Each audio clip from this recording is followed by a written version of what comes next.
Au Kenya, on a changé de stade, mais les scènes de chaos se poursuivent. Après les tirs de la police la veille, les mouvements de foule ont provoqué des morts, 2 selon l'ONG MSF ce vendredi soir. Et des dizaines de blessés aussi dans le stade Nyayo de Nairobi. La cause reste la même, l'affluence incontrôlée de personnes venues rendre hommage à Raila Odinga, un politicien, figure de l'opposition, mort voilà 2 jours. La plupart des blessés se sont fait piétiner alors que la foule poussait pour approcher du cercueil. Des secouristes ont dû les soigner sur les bords de la pelouse. La cérémonie d'hommage avait pourtant bien commencé le matin, quand le cercueil est entré sous le regard de la famille, de dignitaires kényans et de personnalités étrangères. Dans les tribunes, on remarquait déjà la présence des présidents éthiopiens et somaliens. William Ruto, le président kényan, était encore là. Hier déjà, il s'était incliné devant la dépouille. Amolo. Raila Odinga ne marche peut-être plus parmi nous, mais son esprit vit dans le cœur de chaque Kényan et de chaque Africain. Son influence et son impact ont été si profonds que même en son absence, sa présence perdure. La famille aussi a pu prendre la parole. Ida Odinga, sa veuve, Raila Odinga Jr., son fils, et sa fille Winnie. Aujourd'hui, alors que nous célébrons sa vie, je choisis de me souvenir non seulement du dirigeant que le monde connaissait, mais aussi du père que j'aimais de tout mon cœur. Une grande partie de moi est morte le 15 octobre 2025, mais l'esprit du lion s'est élevé pour toujours. La mort de Raila Odinga laisse un grand vide dans l'opposition kenyane. Il était vénéré dans sa communauté, les Luo. Sa dépouille doit ensuite être transférée dans l'ouest du pays, sa région natale. L'histoire retiendra de lui d'abord cette image, celle d'un homme de petite taille, en casquette et gilet pare-balles, entouré de 4 autres militaires malgaches, debout devant la grille du palais présidentiel devenu vacant. On va prendre le pouvoir à partir d'aujourd'hui. Et on dissout à partir d'aujourd'hui le Sénat, le HCC, la HCC, la HCJ et la HCDDED et la CENI. L'ascension éclair du colonel Michael Randjanirin, 51 ans, a commencé 3 jours auparavant. Le samedi 11 octobre, son unité d'élite de l'armée de terre, le CAPSAT, se mutine et se rallie au mouvement de contestation du président Razoel. Le colonel et ses officiers appellent les forces de sécurité à refuser de tirer sur les manifestants. Ils sont accueillis par la liesse populaire. De quoi propulser Michael Randjanirin à la tête du pays dès la destitution du président par l'Assemblée nationale.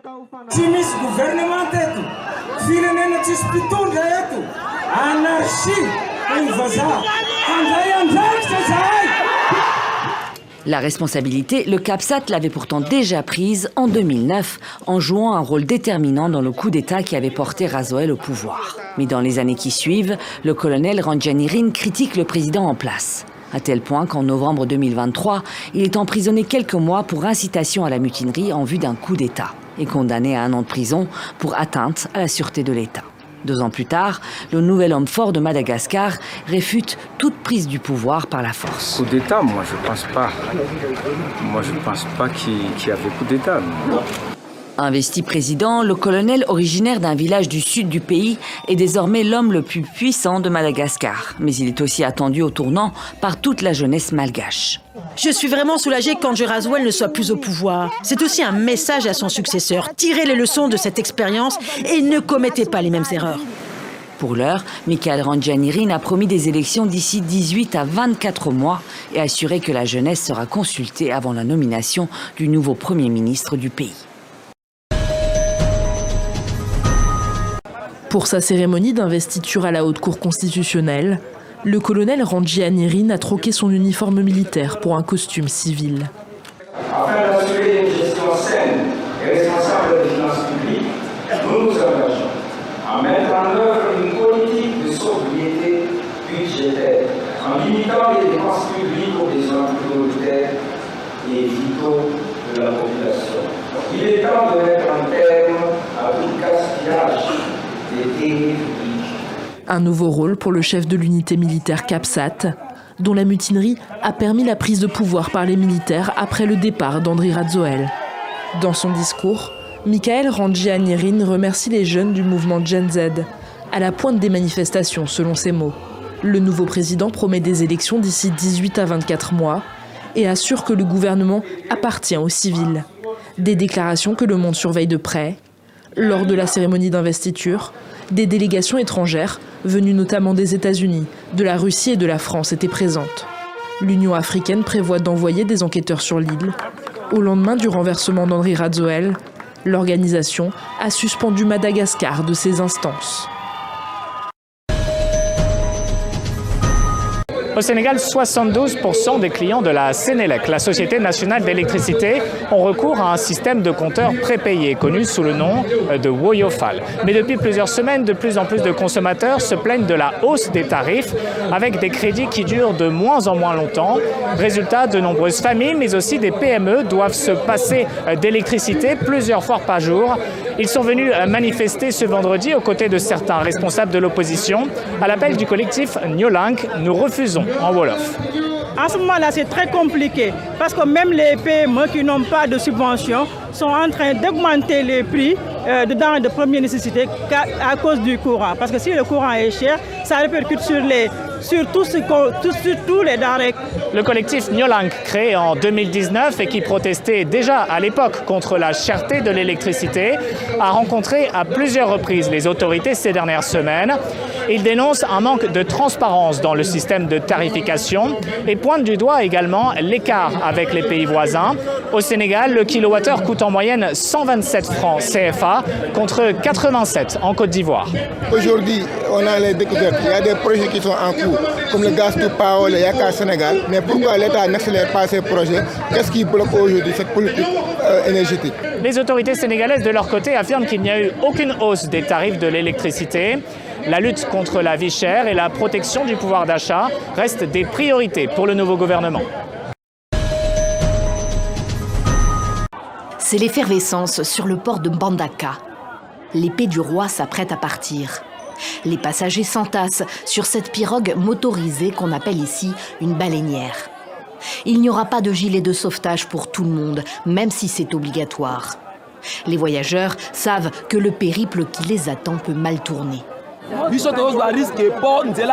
On prend le risque de voyager dans de telles conditions parce qu'il n'y a pas de route. On ne peut pas venir en voiture jusqu'ici à Mbandaka. La seule voie qu'on a, c'est l'eau, le fleuve. Mais on manque de bateaux sécurisés. Alors on prend ces baleinières vétustes parce qu'on n'a pas d'autre choix. Des routes, il y en a bien, mais elles sont presque toutes en terre et généralement impraticables dans cette province de l'Équateur, dans l'ouest de la RDC, où il pleut si souvent. Alors, pour se rendre à l'école, au marché ou au champ, on prend ici ces bus fluviaux, en bois et mal entretenus. Si on ne prend pas soin des moteurs, on ne va jamais arriver à destination. On doit surveiller les moteurs de jour comme de nuit, même en pleine navigation. On ne dort pas, sinon les passagers n'arriveront pas à bon port. Leurs vies sont entre nos mains. Elles sont nombreuses, les baleinières, à sillonner le fleuve Congo. À 15 000 francs, 5 $ en moyenne, le voyage est abordable pour les passagers.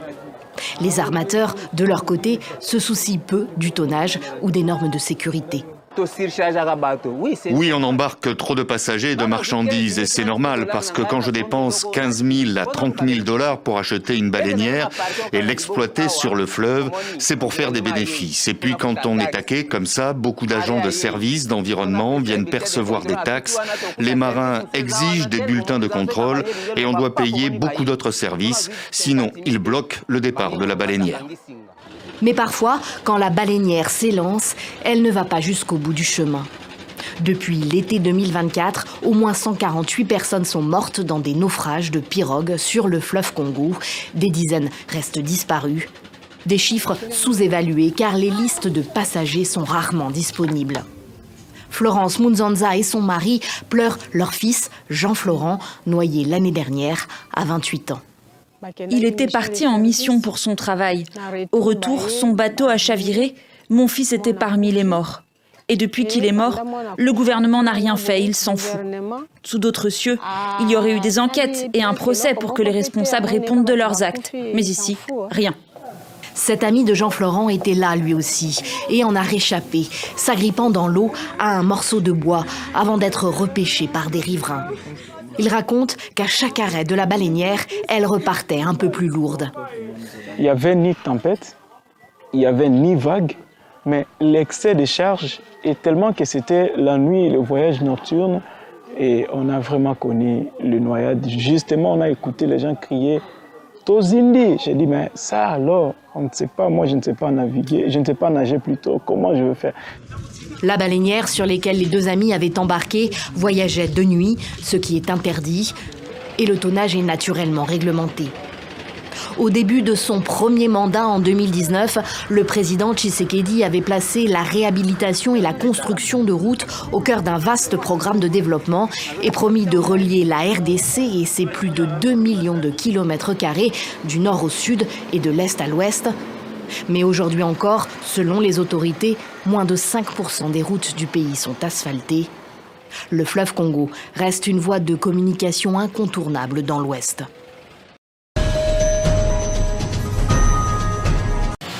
La nuit est tombée sur Douala et avec elle vient un sommeil profond. Celui qui prend les hommes qui ont peu et qui travaillent sans relâche. Le corps cassé sur une moto, leur seul bien, sous l'auvent d'une station-service pour s'abriter de la pluie. Ils sont plusieurs milliers à se faufiler chaque jour dans les rues. La survie pour 100 francs CFA par trajet, 15 centimes d'euros. Zakiaou Mohamed a 33 ans et il est mototaxi. On fait ce métier parce qu'on n'a pas le choix.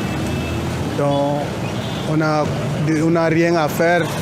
On est obligé de travailler la moto parce qu'il n'y a pas un autre travail. Ici, on les appelle les Benskin.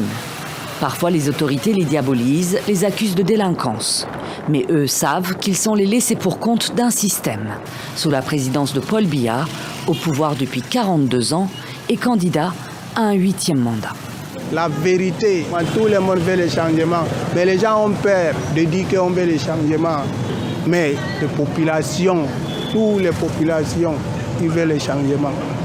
Changer ou partir. Karine Alphonsine Keigne ne voit pas d'autre issue qu'émigrer. Elle vit sous un toit, mais elle a dû abandonner ses études pour s'occuper de sa famille. Aujourd'hui, à 39 ans, cette mère célibataire n'en peut plus de survivre.